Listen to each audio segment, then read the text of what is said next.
Bonjour à tous et bienvenue dans cette vidéo. Aujourd'hui je suis très content de vous retrouver puisque c'est une vidéo un petit peu particulière. Voilà, je n'ai encore jamais fait sur la chaîne, mais le thème de cette vidéo ça va être tout simplement de créer une configuration gamer en full white. Ce qui veut dire que tous les composants sans exception doivent être de couleur blanche.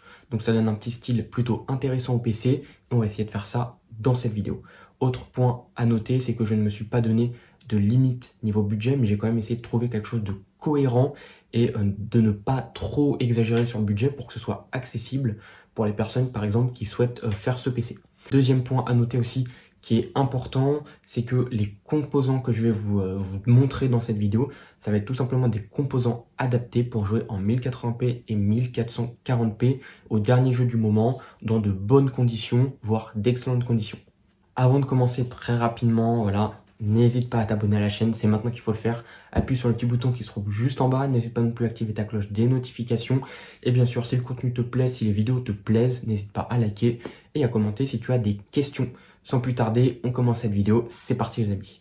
Donc les amis, c'est parti, on est sur mon PC et on commence tout de suite avec le premier composant qui est le processeur. En termes de processeur, cette fois-ci, j'avais envie d'un petit peu de changer et de partir sur du AMD, donc le Ryzen 5 7600X. Il ne faut pas sous-estimer ce petit processeur, il est vraiment excellent et il va vous donner de bonnes performances en gaming. Et voilà, il va vous permettre de jouer à tous les jeux du moment sans aucun souci. Ensuite, on parle de la carte mère et donc on est sur une ASRock, la B650M Pro RS. Et donc le thème c'est blanc, donc on part sur une carte mère blanche. Donc c'est une bonne carte mère milieu de gamme et vraiment elle est intéressante par son prix et elle est en blanche, donc c'est ce qu'on recherche sur cette configuration et donc c'est pour ça qu'on prend cette carte mère. Il faut savoir que trouver des composants blancs, entièrement blancs, c'est pas hyper simple non plus, donc j'ai vraiment essayé de faire au mieux et vous allez voir que vraiment ça va être intéressant en termes de couleurs puisqu'il y a vraiment tout qui est blanc, donc je vous en dis pas plus, on découvre tout de suite la suite. Bien sûr, j'ai oublié de préciser, c'est une carte mère DDR5, puisque de toute façon, sur le socket AM5, toutes les cartes mères sont compatibles DDR5. Ensuite, on part sur le ventirad, et donc là, c'est pareil, petit ventirad blanc, et ça fait cher pour un ventirad, mais je pense qu'avec ce processeur et ce ventirad, vous allez être vraiment bien refroidi. Voilà, donc c'est le Depcool AK500 en couleur blanc. Forcément, c'est blanc, donc c'est un petit peu plus cher. Mais voilà, il est vraiment full blanc, ça fait plaisir. Et dans une configuration blanche, vraiment ça doit donner super intéressant. Ensuite, on va parler de la RAM. Et donc c'est pareil, RAM full blanche. Donc aujourd'hui, on part sur du G-Skill RipJab, donc DDR5 bien sûr, en 32 Go, en 2x16. Donc c'est de la 5200 si je dis pas de bêtises, et en case 36 il me semble. Donc je regarde vite fait, tac. Alors là j'ai pas l'info, mais normalement c'est bien du 5200 en case 36, donc il n'y a pas de souci sur ça. J'avais vérifié avant de vous les proposer, donc c'est sûr et certain.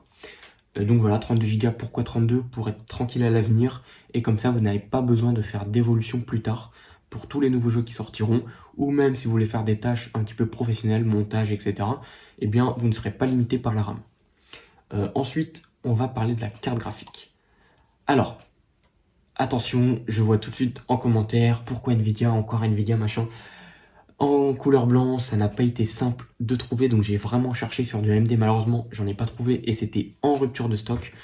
Et le souci, c'est que en plus de ça, beaucoup de personnes préfèrent Nvidia.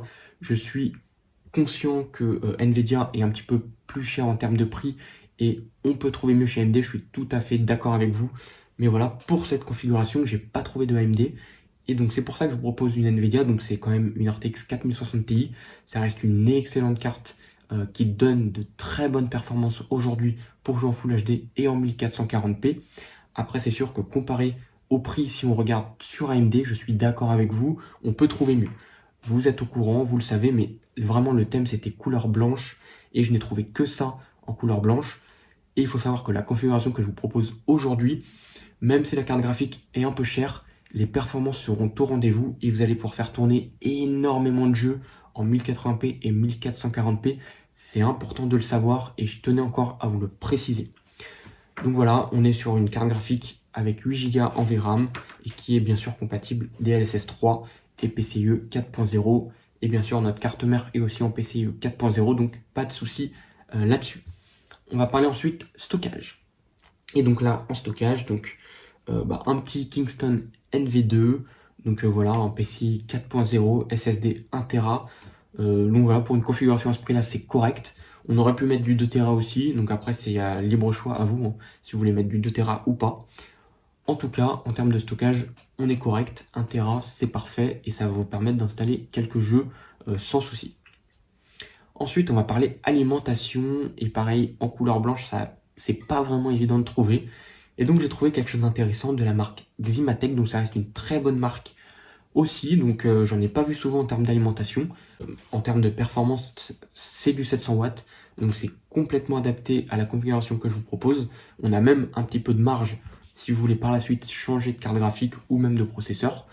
Et on est sur du 80 plus bronze, donc en 700 watts. Chose importante que je n'ai pas précisé, c'est quand même quand vous avez un budget conséquent, donc à partir de 800 jusqu'à au-dessus de 1000 euros, c'est très important de privilégier dès le départ des bons composants en termes de CPU et en termes bien sûr de carte mère et alimentation. Ces trois choses-là, prenez directement dès le départ de la qualité puisque c'est des choses qu'on va pas changer régulièrement et qui sont faites pour durer dans le temps. Donc si on prend un bon processeur, une bonne carte mère, on est tranquille, facile pendant 3, 4, 5 ans. Donc c'est important. Et même l'alimentation, c'est pareil. Prenez de la qualité, vous serez tranquille pendant 3, 4, 5 ans, voire plus, puisque si vous changez entièrement de config, l'alimentation, si elle est toujours fonctionnelle, vous pouvez l'utiliser. Donc c'est pour ça, prenez de la qualité. Et on va finir par le boîtier. Et donc là, pareil, boîtier full blanc. Et on est sur un Bitfenix, donc un Nova Mesh, donc ARGB de couleur blanc. Donc c'est un boîtier mini tour puisqu'on a une carte mère micro ATX. J'allais pas prendre un boîtier grand tour ou moyen tour puisque ça ferait un peu de tâche d'avoir un tout petit truc dans le boîtier qui est énorme. Donc c'est pour ça qu'on part sur du mini tour. L'avantage de ce petit boîtier, c'est qu'il est directement inclus bien sûr avec 3 ventilateurs, donc 2 à l'avant, 1 à l'arrière, donc parfait pour le airflow. Et chose aussi intéressante, c'est qu'on a un assez grand espace et qu'on peut mettre des cartes graphiques jusqu'à 340 mm. Donc voilà, si vous avez une carte graphique 3 fans, eh bien ça passe totalement sur cette config, donc c'est pour ça que je l'ai choisi. On peut aussi mettre en haut un 240 mm, donc en termes de refroidissement, donc pour ceux qui veulent mettre du water cooling. Donc c'est pareil, c'est parfait. Et donc c'est un boîtier qui est plutôt fonctionnel et c'est pour ça que je vous le propose aujourd'hui. Le prix intéressant, 64 €, ça reste correct. Le prix total de cette config est de 1300 €, donc on est sur des composants de qualité qui vont vous durer dans le temps et on aura de bonnes performances en 1080p et 1440p. Donc voilà, c'est une configuration qui est totalement correcte. Et si aujourd'hui vous avez un budget de 1300 €, eh bien vous pouvez partir sur cette configuration. Donc voilà les amis, c'est tout pour cette petite vidéo. Si tu es resté jusqu'à la fin, je tiens à t'en remercier.